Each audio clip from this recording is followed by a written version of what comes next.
फिलहाल नजर नहीं आ रही है। केसेस जो है वो बढ़ रहे हैं, रिकवरी रेट में सुधार है लेकिन केसेस बढ़ रहे हैं। डॉक्टर अंशुमन, आपसे समझना चाहूंगी, अगर ये दावा सच होता है तो हमारे डूज एंड डोंट्स क्या होने चाहिए? श्वेता देखो, ये रिसर्च जो है दो शब्दों से मिलकर बना, रिसर्च, दोबारा खोजना।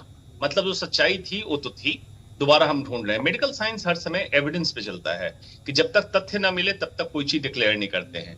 लेकिन दूसरा पक्ष होता है क्लिनिकल ऑब्जर्वेशन। पिछले साल जब लॉकडाउन लगाया था 500 केसेस थे, फ्लाइट बंद, ट्रेन बंद, लोगों का आना जाना बंद, फिर भी केसेस बढ़ते गए और करोड़ों पे हम पहुंच गए। कैसे पहुंचा? उसी समय क्लिनिशियन, जो हम लोग प्रैक्टिस वाले डॉक्टर हैं, हम लोग यही कह रहे थे कि रिसर्च चाहे ड्रॉपलेट बोलता रहे लेकिन ये एयरबॉर्न वायरस पार्टिकल है, इसमें कोई दो मत नहीं है। बाद में लैंसेट में भी पब्लिश हुआ, अब WHO भी एक्सेप्ट कर रहा है।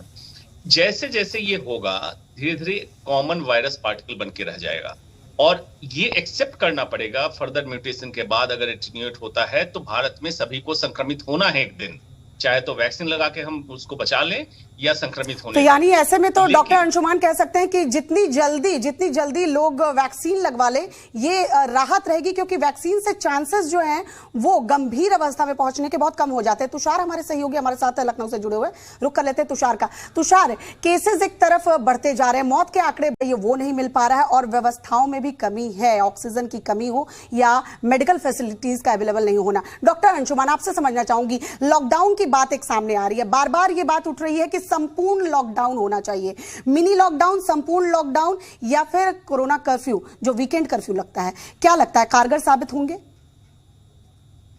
श्वेता, पिछले साल से मेरे सारे चैनल के आर्काइव निकाल लो, मैं एक्सटेंडेड लॉकडाउन का हर समय विरोध करता रहा। एक लॉकडाउन उचित था, उसके बाद एक्सटेंडेड लॉकडाउन। अब जो बात हो रही है वीकेंड कर्फ्यू, नाइट कर्फ्यू और ब्रेक द चेन इवेंट, जो भी हो रहा है ये तमाशा हो रहा है। मतलब पब्लिकों को दिखाने के लिए कुछ तो किया जा रहा है।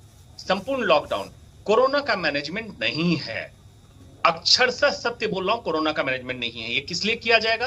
अगर आपने तैयारी नहीं की थी। उद्देश्य लॉकडाउन के 3 हैं, mitigation, preparedness and testing.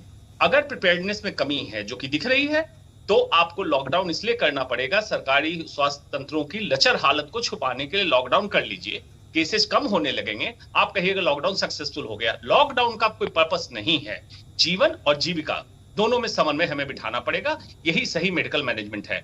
Stop political management of corona, start medical management of corona. This is the crux of the story.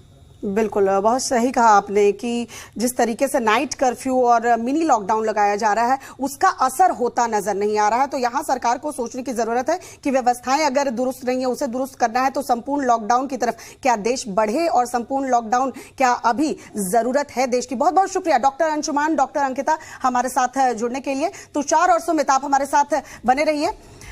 जिस तरीके से देश में कह सकते हैं कि केसेस बढ़ते जा रहे हैं, ये तीसरा चौथा दिन है जब 4 लाख से ज्यादा मामले देखिए सामने आ रहे हैं, वहीं मौत के आंकड़े भी रिकॉर्ड बना रहे हैं। ऐसे में क्या देश संपूर्ण लॉकडाउन की तरफ बढ़ रहा है? क्या वाकई में आज की जरूरत बन चुका है संपूर्ण लॉकडाउन? क्योंकि डॉक्टर्स का यही मानना है कि मिनी लॉकडाउन या नाइट कर्फ्यू, वीकेंड कर्फ्यू से कुछ नहीं होने वाला। एक छोटे से ब्रेक ले रुक रहे हैं, जल्द लौटते हैं। खबरों का सिलसिला जी हिंदुस्तान पर जारी है।